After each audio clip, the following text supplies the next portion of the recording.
Despachados, o juridiquês sem complicação. Com Samir Schwaib, Marcos Paiva e Roberto Justo. Apresentação, Karim Bravo. Despachados está no ar, nós somos o videocast agora, além do podcast que fala sobre direito, só que sem juridiquês. Então hoje eu estou aqui, vamos discutir tudo que envolve crimes ambientais. Ao meu lado sempre os nossos advogados Samir Schwaib e Marcos Paiva, bem-vindos. Obrigado, Karim. Bom dia, boa tarde, boa noite. Sim, esse é o slogan. O slogan aqui do Samir. Roberto Justo, que é o terceiro integrante aqui do Despachados, não está presente hoje. E nós temos também um convidado especial, gostaria de apresentá-los, que é o Enzo Facchini, mestre em Direito Penal pela Fundação Getúlio Vargas, certo? Certo, boa tarde, obrigado pelo convite. Prazer estar aqui para a gente falar desse assunto que é tão presente no nosso dia a dia e tão caro para o direito penal, porque tem bastante coisa que a gente pode explorar, conversar. Quando eu fiquei sabendo que era vídeo, eu até fui fazer a barba. Foi fazer a barba, é. Então, tá bom, tá bem. O prazer é nosso e até para você entender, o Justo, que é o outro componente, desde que virou vídeo, ele tá indo no spa, fazendo botox, então em breve... A harmonização ficou pronta. Não tá pronto ainda, não tá pronto. Imagina o suspense que isso está fazendo. Quando ele voltava, então... Tá todo mundo esperando como ele vai voltar, se a gente vai reconhecer, né? Também tem isso. Tá loiro. E a maioria nem conhece mesmo, né? Porque era podcast, agora que é vídeo, né? A maioria não conhece mesmo. Nós é que vamos nos assustar aí. Bom, então eu vou começar te perguntando uma pergunta mais ampla, mais básica, né? O que caracteriza um crime ambiental de acordo com a legislação do nosso país e quais são os crimes mais comuns hoje? Legal. Então, dando um passo até anterior a isso, o que define crime? É o que o legislador definiu como crime. Né? Então, na verdade, a depender da política do Congresso, a gente vai criminalizar ou deixar de criminalizar condutas, e isso de acordo com a gravidade que se entende que elas vão causar. Então, se a gente buscar evolução dos crimes, né, no nosso rol de crimes, a gente vai começar falando lá atrás daquelas coisas que eram realmente muito agressivas apenas, não que o meio ambiente não seja, mas assim, matar alguém é crime desde a Bíblia, matar alguém é crime. Mas com a evolução da sociedade, o legislador começa a entender que, olha, alguns determinados aspectos da sociedade precisam ser criminalizados, precisam de uma proteção mais firme do Estado, e essa proteção quem vai dar é o direito penal. Então, hoje, crimes ambientais são as condutas da Lei 9.605 de 98, e são aquilo que o legislador entende com as condutas mais graves para o nosso meio ambiente, que precisam, então, ter uma resposta do direito penal. Interessante. E aqui, Enzo, uma questão que é importante para esclarecer, quem que poderia ser responsabilizado por um determinado crime ambiental? Somente pessoas físicas ou pessoas jurídicas também? Esse aqui talvez seja uma das principais graças, vamos dizer aqui, para quem estuda direito penal. Porque na nossa legislação, o único crime que uma pessoa jurídica pode responder é por crime ambiental. A pessoa jurídica pode responder por um crime de furto, de apropriação indébita, de sonegação fiscal? Não, pessoa jurídica não. Pessoa jurídica só responde... na verdade, ela é só responsabilizada por crime ambiental, que tem uma pequena diferença, porque quando a gente pensa, quem responde por um crime? Quem comete aquela conduta. Então, se a gente pensar, de novo, eu acho que o tipo penal que sempre vale pra gente, o crime que sempre vale a gente pensar, o homicídio. O homicídio vem disposto como matar alguém. Quem comete o homicídio? Quem cometeu aquele verbo. Quem cometeu o verbo matar, ou quem mandou matar, ou quem usou uma pessoa para matar. Pessoa jurídica não comete verbo. Pessoa jurídica é ficção nossa, né? A gente criou isso, mas a pessoa jurídica no direito penal ambiental pode ser responsabilizada pelas condutas dos seus administradores, do seu conselho, dos seus representantes legais, lato sensu, que determinam ações no interesse da pessoa jurídica. Enzo, só explorando um pouco mais esse aspecto, né? Porque justamente você está dando uma aula para a gente aqui. De fato, quando você pensa em crime, a pessoa pratica o crime, ela vai para a prisão, eventualmente, né? Pessoa jurídica, você não vai colocar a pessoa jurídica na cadeia, né? Uhum. Então, eu queria saber, só explorando um pouco mais esse aspecto da pessoa jurídica, qual que é a diferença de você falar que a pessoa jurídica foi condenada a um crime daquele administrador dessa pessoa jurídica? Porque não é o administrador dessa pessoa jurídica que fez a eventual conduta antiambiental, que não é o réu aí nessa ação hipotética que nós estamos falando aqui. A diferença, né, é mais detalhada, né? Vamos, assim, a gente precisa fazer, para a gente responder bem essa pergunta, vou fazer uma digressão um pouco no tempo aqui. Quando a gente chega em 1988, a gente tem uma nova Constituição, o legislador traz no artigo 225 falando o meio ambiente é de interesse de todos. Então, no juridiquês seria bem jurídico, né? Bem jurídico coletivo. Traduzindo aqui, é algo de interesse de todos. E ele traz no parágrafo 3º expressamente a necessidade de criminalizar as condutas contra o meio ambiente. Então ele fala, será penalmente e administrativamente punido pessoas físicas e jurídicas que cometem infrações contra o meio ambiente.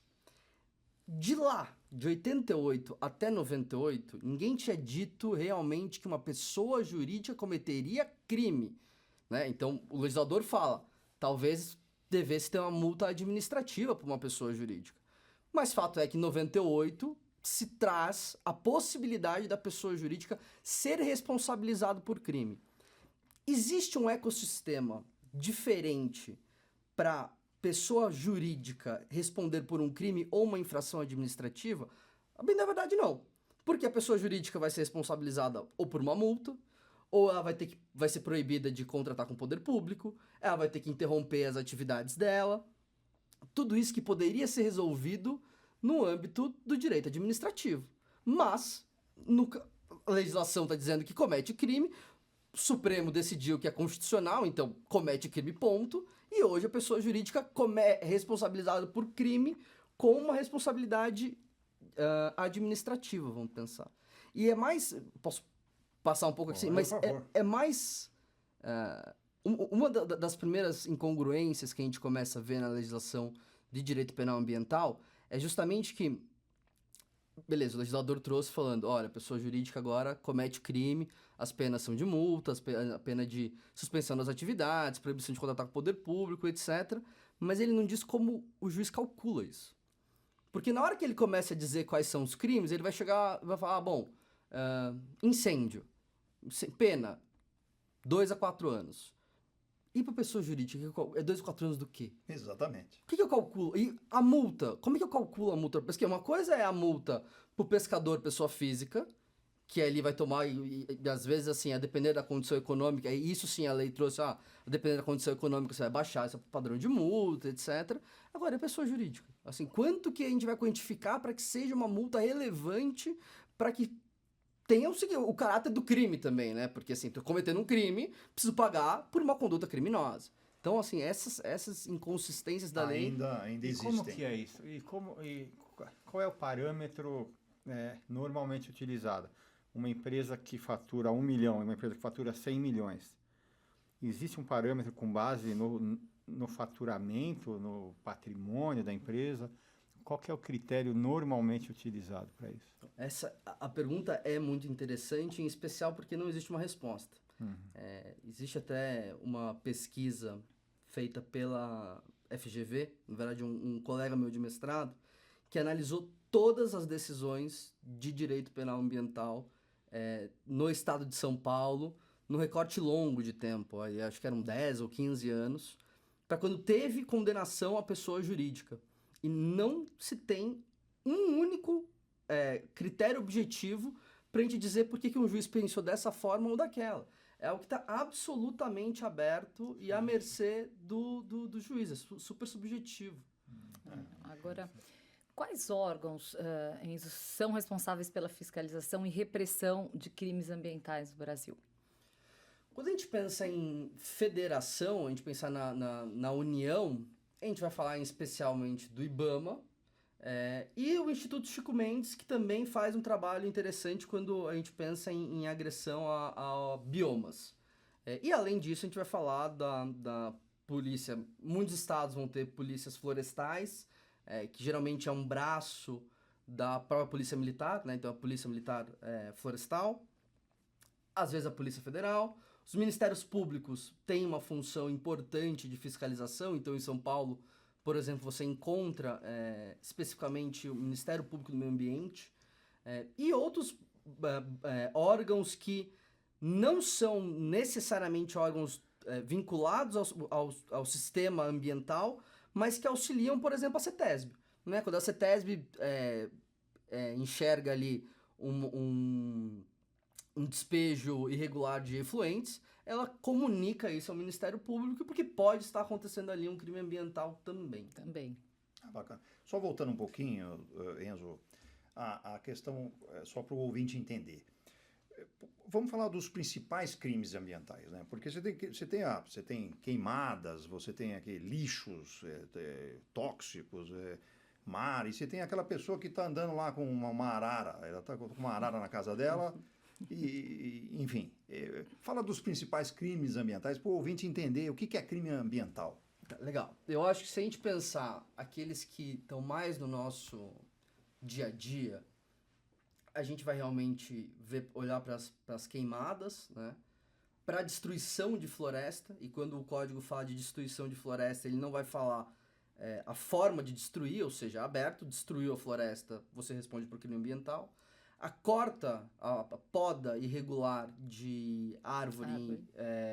Em áreas de preservação permanente, ou a depender do espécime da árvore.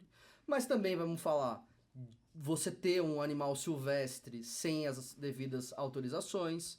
Vamos falar em construção em um ambiente que você não poderia construir sem autorização. Para a gente trazer aqui um exemplo, construir na praia, por exemplo. Eu tenho um terreno que passou família, gerações e gerações, um terreno na beira da praia. A depender do que a intervenção que você for fazer naquele teu terreno, você precisa de uma regulamentação, de uma autorização específica, e se você não obtiver essa autorização, você pode estar cometendo um crime ambiental também. A gente tem um leque grande, vamos falar de caça, de pesca predatória. A gente tem um leque grande de tipos penais. Pesca predatória seria o quê? Com bomba? Você pode puxar com uma bomba, aí vem um monte de peixe. Pode ser, E na verdade tem... Esse exemplo é uma causa de aumento de pena do código. Então, quando você pesca utilizando explosivos ou outros artifícios, justamente para... Você joga a bomba ali e sobe. Aquelas super redes. Mas pode ser... A pesca predatória pode ser também por quantidade. Então, ali naquele determinado espaço, ambiente, você poderia pescar 5 quilos e você sai de lá com 20. Pesca predatória pode ser no defeso. Então, quando os animais estão reproduzindo, você não poderia caçar ou pescá-los. Eu acho que sim, são Tem que várias, nós estávamos até falando nos bastidores, né? que muda, né? De estado para estado também. Dessa questão de você pode pescar, sei lá, quantos quilos de peixe num estado e levar para casa, e no outro isso configura crime. A gente estava conversando de um exemplo bem concreto que a gente teve no escritório, de que esse é um caso que a gente passa por várias nuances do direito penal ambiental, porque existia um pescador que era um pescador profissional, e por ser pescador profissional ele tem uma possibilidade... Ele tem uma quantidade de pesca em quilos autorizada, que ele teria autorizado. Um amigo dele que não era pescador profissional, era um pescador amador, numa embarcação que era de propriedade de uma pessoa jurídica. E aí eles fizeram a pesca entre Mato Grosso e Mato Grosso do Sul. No Mato Grosso, que era onde ele estava, a quantidade de peixe que ele poderia ter era autorizada. No Mato Grosso do Sul, não era autorizado. E o amigo dele não poderia ter aquela mesma quantidade que ele tinha. Na hora que somou ali a embarcação, falou, olha, passou do limite que vocês poderiam ter com 2 pessoas. E, além disso, tinha também uma linha de investigação para saber se haveria envolvimento ou não da pessoa jurídica, porque a embarcação era da pessoa jurídica. Então, assim... às vezes é uma pescaria que saiu caro, vamos dizer assim. Os caras saíram para se divertir e voltaram com todo mundo ali respondendo por uma investigação criminal. Interessante. E eu queria só voltar um pouquinho na questão da pessoa jurídica, porque a gente vê, por exemplo, naquelas operações de compra e venda de empresas, uma preocupação muito grande com crimes ambientais. Então, assim, eu queria que você explicasse, se possível, Enzo, vamos imaginar que o pai vai ter uma empresa e cometeu um crime ambiental. Tá? Uhum. Aí essa empresa, ele pega e vende para a Karen essa empresa. Até onde ela vai responder, até onde se sucede um crime ambiental, que muitas vezes é conhecido, mas pode até não ser conhecido no momento da compra da empresa. Isso é interessante porque a gente vê uma preocupação muito grande nas operações de compra e venda de empresa com crimes ambientais. Não, é super pertinente e veja, a gente há pouco tempo atrás isso poderia ser uma grande furada você simplesmente ir lá e comprar uma empresa que tem uma investigação ou um crime ambiental em curso. Porque se entendia que a personalidade jurídica era a mesma, né? Então, assim, a pessoa jurídica comete o crime, independente de quem é o responsável, o dono da empresa, a pessoa jurídica segue respondendo por esse crime. O que não quer dizer que o administrador, o novo administrador ou o novo sócio entre no lugar do sócio antigo, se eventualmente estiver em apuração a responsabilidade dos dois. Agora, mais recentemente, e é muito cedo para a gente dizer que é algo que está fixo na jurisprudência, que está sedimentado, a gente vê que a extinção da pessoa jurídica vai causar a extinção do crime também. Então, às vezes, eu posso, por exemplo, eu vou comprar a tua empresa, eu pego todos os ativos, então, sei lá, eu pego a tua fábrica, eu pego o teu caminhão, mas eu encerro a tua operação, eu só incorporo os seus ativos. Eu posso entender que morreu a tua pessoa jurídica e aí eu vou extinguir o crime ambiental. É uma coisa bastante controversa, eu pessoalmente não concordo, mas é algo que a gente tem visto um ou outro julgado começar a aparecer nesse sentido nas cortes superiores, né? Então, assim, eu não vou saber eu não vou lembrar exatamente se foi no STJ, no Supremo, que eu vi algo recentemente, mas é algo bem recente nesse sentido. Tá. Só mudando um pouco de assunto, Enzo, dentro do ambiental, tá? Vou colocar, acho que o ouvinte fica às vezes confuso, né? Eu vou até contar uma história. Uma vez um cliente me ligou, ele falou, olha, eu comprou uma casa, aí tinha uma árvore na casa do vizinho, estava invadindo a casa dele, quase entrando na janela, o galho lá, tá? Eu falei, imagina, isso aí em uma semana, eu falei para ele, deixa comigo, uma semana eu resolvo. Que isso? Tá invadindo, tá te atrapalhando? Que isso, pô? Bom, faz 5 anos. Uma tesoura. Faz 5 anos, não pode. E aí, quer dizer, cortar uma árvore em São Paulo você não consegue, por bem, né, positivo ou negativamente. Agora, na Amazônia é uma festa, né? Podar árvore com milhões de metros cúbicos de árvore cortadas todo. É isso que acho que o ouvinte fica confuso. Quer dizer, é muito rígido, né? Em alguns lugares e é simplesmente sem regra alguma, né? Na Amazônia. Mas quando gera lucros, não, mas esse para é alguns, esse é o... Quer dizer, e como resolve isso, Enzo? Como é que você resolve esse problema? Acho que a gente tem realmente uma questão nesse sentido. Muita poda que não tem fim comercial ou utilidade. Você precisa de uma autorizações extremamente burocráticas. Exato. Eu tenho um problema parecido com o terreno dos meus pais. Os pais moram num terreno, o vizinho não derruba a árvore, o vizinho nem mora no terreno e a árvore, toda vez que tem esses ventos que a gente vê, ela quase que enverga para cima do telhado dos meus pais. Mas enfim... E você não consegue resolver. Ele não consegue resolver. E assim, e aí nesse caso eu tenho autorização a gente conseguiu uma autorização do IBAMA, propriamente, da prefeitura, e a gente não consegue entrar no terreno do cara pra derrubar a árvore. Então, assim, parece que a gente vai esperar acontecer alguma coisa e espero que não seja nada muito grave. Mas assim, o que não quer dizer que essas grandes atividades econômicas não sejam legalizadas em algum certo ponto. Então, a depender da atividade, você vai ter sim a possibilidade de derrubar a árvore sem que você esteja cometendo um crime ambiental. Agora, quando a gente fala, especificamente de Amazônia, a gente tem um problema muito grande na fiscalização daquilo. Né? Então, assim, a gente Muito vê... grande, né? a gente Como vai vê um monte de fiscalizar, árvore né, e fala, aquilo? puxa, será que o governo não tá vendo? Não, porque não consegue fiscalizar. Né? A gente acha que a gente não tem... É que a madeira vai para algum lugar, né? É, Então eu- você tem que ser... Exatamente. É aí que você vai É, pegar. mas acho que assim, Tá indo para algum lugar. se houver uma fiscalização rigorosa e aplicar a lei de forma rigorosa, resolveria. Só que... E Tem na uma prática, série quando de- é aplicada a lei da forma como ela deveria ser, o que acontece com a pessoa que foi flagrada ali desmatando, cometendo um crime ambiental?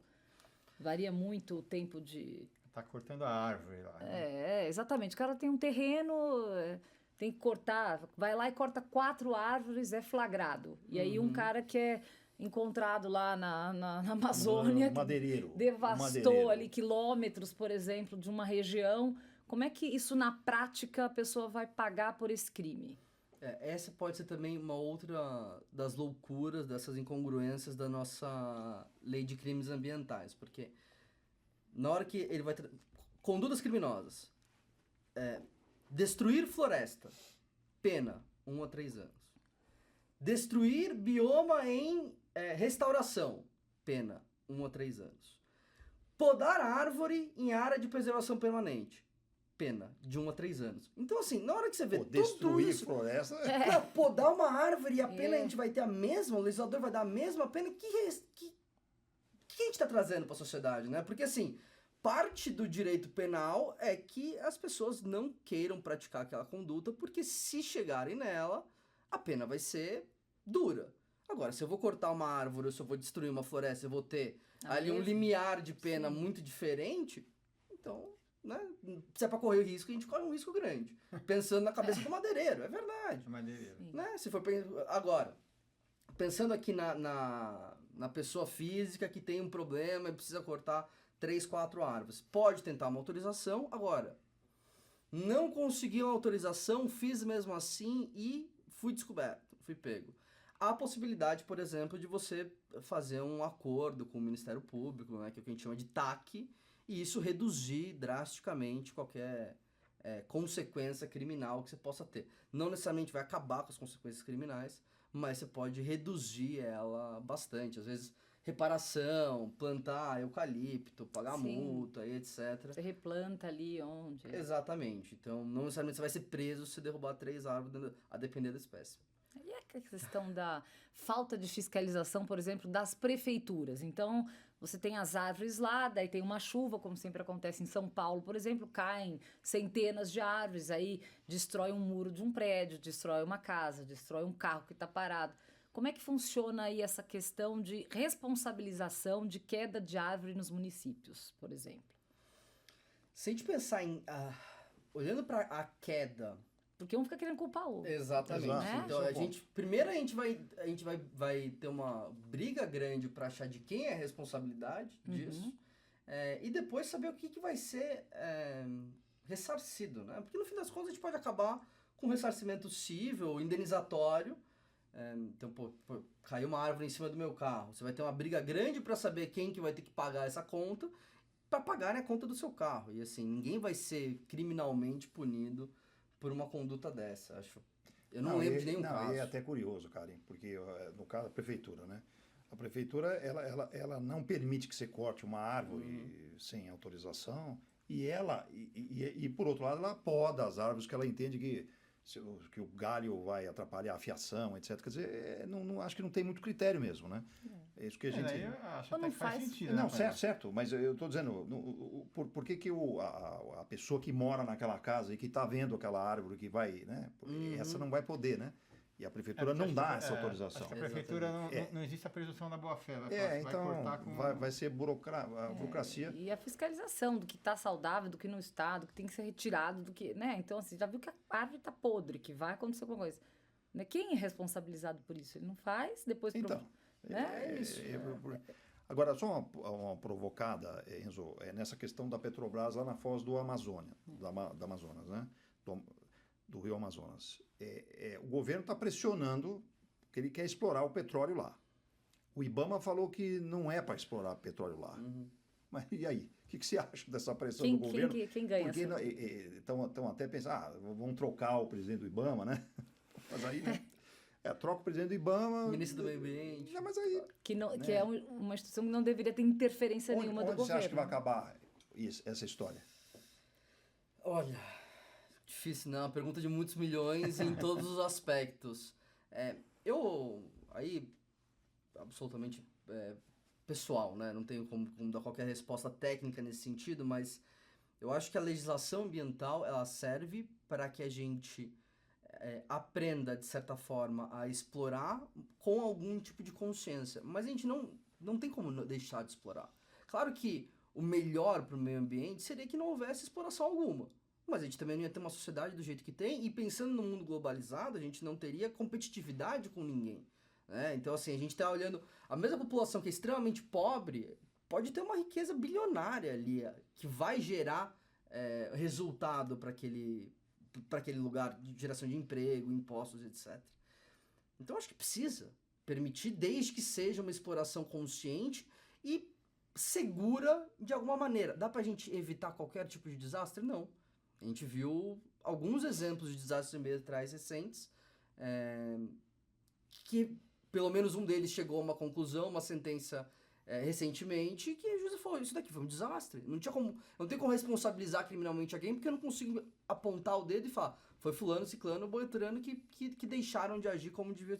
Acontece, desastres acontecem. A partir do momento que a gente trouxe o carro, a gente tem que assumir que pessoas podem morrer atropeladas, mesmo que não tenha uma culpa propriamente de alguém. E eu acho que no direito penal é a mesma coisa. Então, o direito penal ambiental, né, nesse caso específico, eu acho que é a mesma coisa.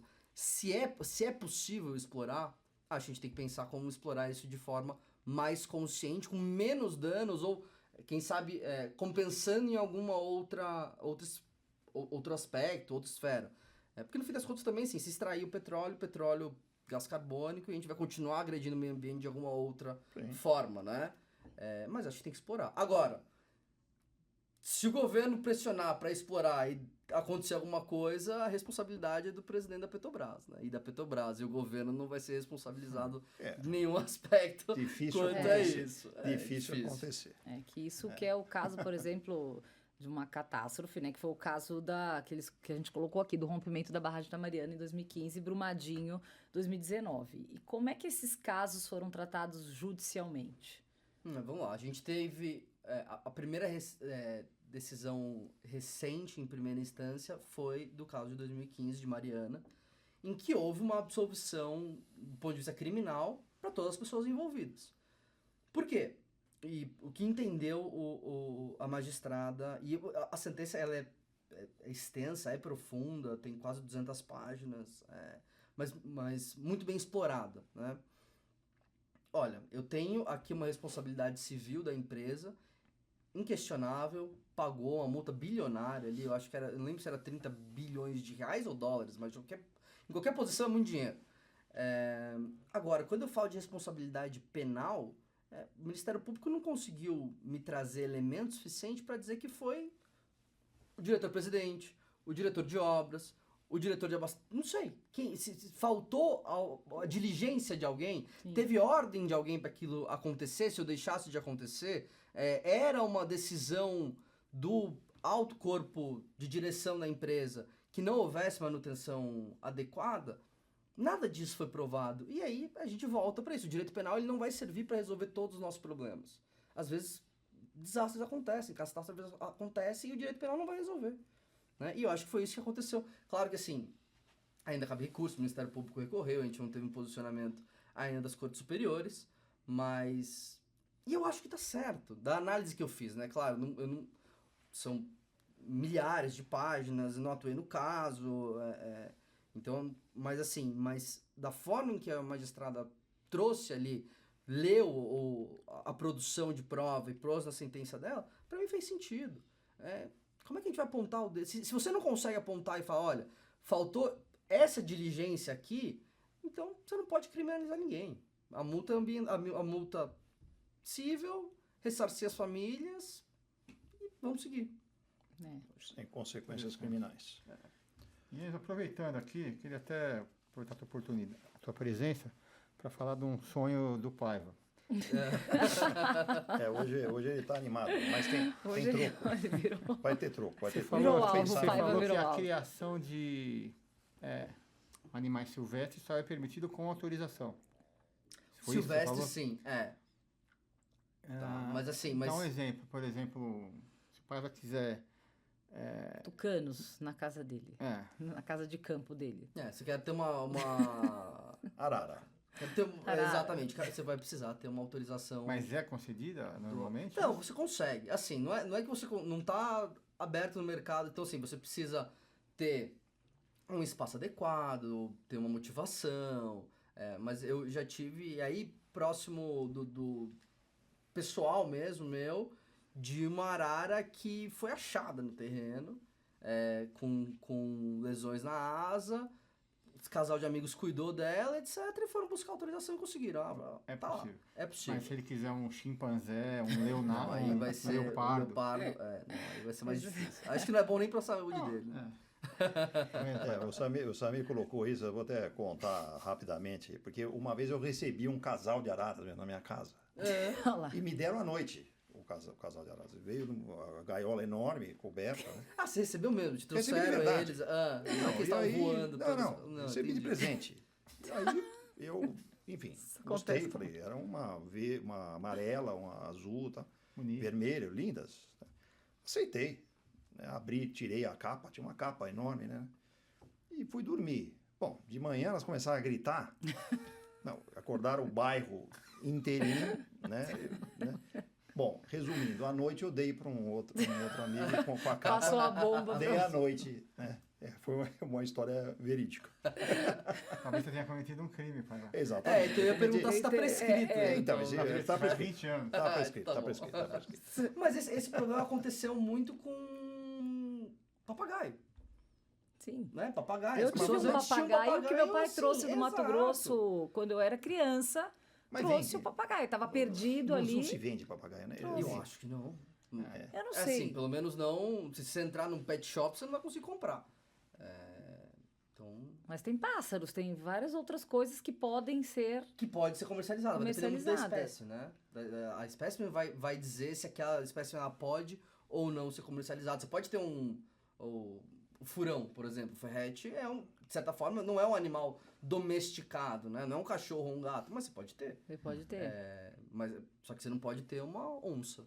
A questão dos zoológicos, por exemplo, desses inúmeros parques que a gente vê pelo país, tem a questão do circo que também mudou com a questão dos animais. O que hoje mudou? O que é permitido, que antes não era permitido e hoje é permitido? Porque esses parques continuam aí, né? Mas acho que ocorreu alguma mudança do que é permitido, o que é crime. Eu acho que assim, no fim Tem do uma dia... legislação, É algo uma boa colocação, específico. né? O circo, né? O circo tem todos acabou. esses animais. Sim. Não tem mais? Então, agora alguns animais não são mais permitidos. Então, assim, o que mudou, o que evoluiu? Tem inúmeros eu com acho animais que que a não gente são mais aumentou permitidos. ali talvez uma fiscalização em cima do circo, né? Porque, convenhamos, acho que tinha alguns animais que não eram pertinentes estarem no circo ou ir viajando.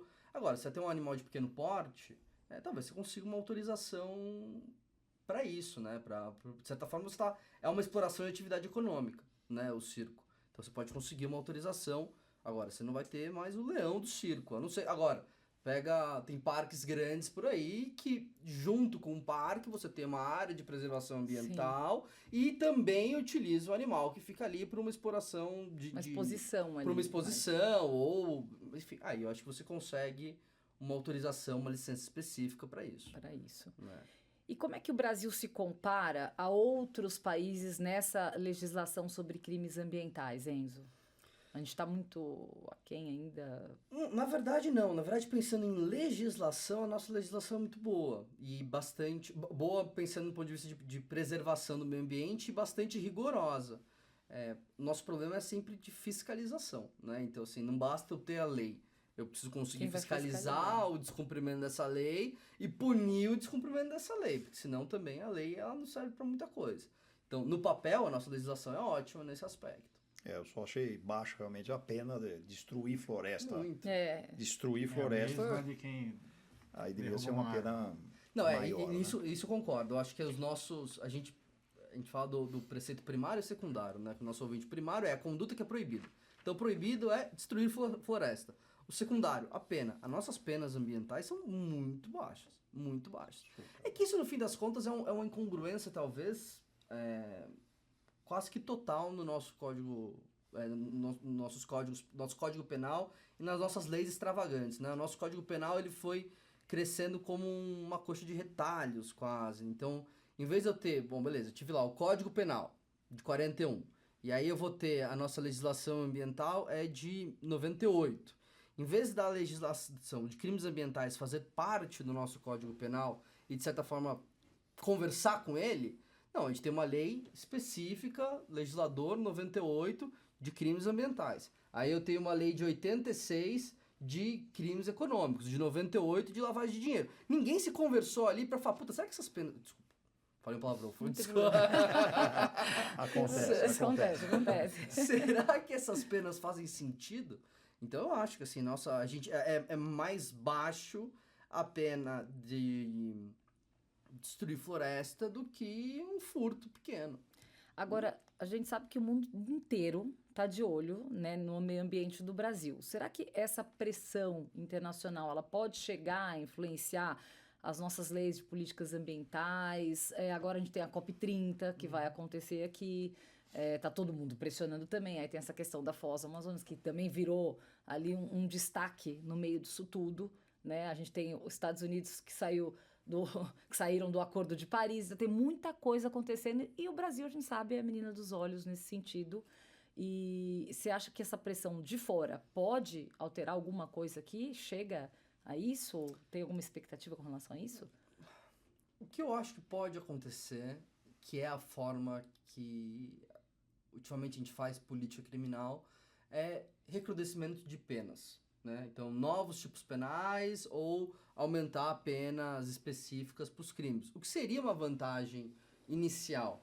Mas, de novo, eu não enxergo esse movimento como um movimento capaz da gente passar a capacitar a persecução, perseguir essas pessoas, né? E fiscalizar esses crimes. E existe uma dificuldade...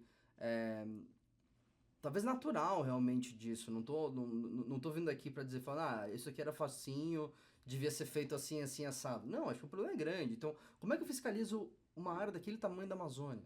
Sabe? A gente vai falar do crime de incêndio.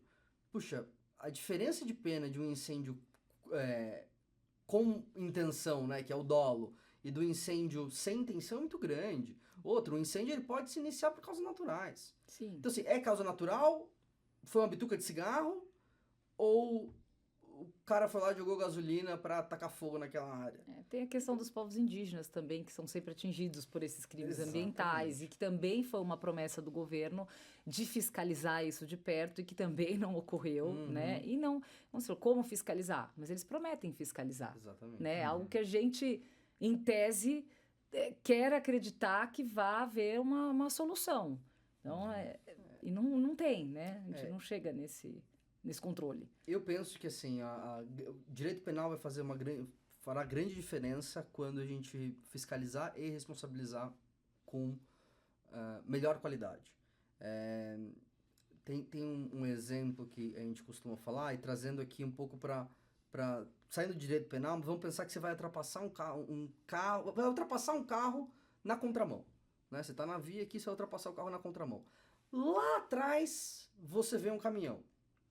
Cara, se você já está intencionado, você vai cortar ali, vai passar na contramão e vai voltar. Agora, se aquele caminhão está perto de você, você fala, não vou fazer. Por quê? A infração ia ser a mesma. Agora, a consequência não. A consequência estava na tua cara. Então, a partir do momento que a gente começar a trazer a consequência de forma mais concreta e perceptível, talvez a gente tenha uma mudança do direito penal muito melhor do que só ficar aumentando a quantidade de condutas que a gente vai punir, ou aumentando penas. Enfim, eu acho que passaria por aí uma melhor proteção, aí olhando para o direito penal ambiental, para melhor proteção do meio ambiente. Muito obrigada, Enzo, pela sua presença aqui no Despachados, o nosso videocast agora, além de podcast, videocast sobre direito sem juridiquês. Eu que agradeço o convite, espero que seja proveitoso para todos e fico à disposição para uma próxima ou para tirar eventuais dúvidas que possam surgir por aí. que Teremos possam muito surgir. assunto ainda Muito nessa obrigado pela linha. presença, foi ótimo. hein? Obrigado. Obrigado, Leandro. gente. Obrigado. Obrigada, Samir Schwaib. Obrigado. Obrigada, Marcos Paiva. Até o próximo episódio. Prazer sempre. Isso aí, Despachados volta.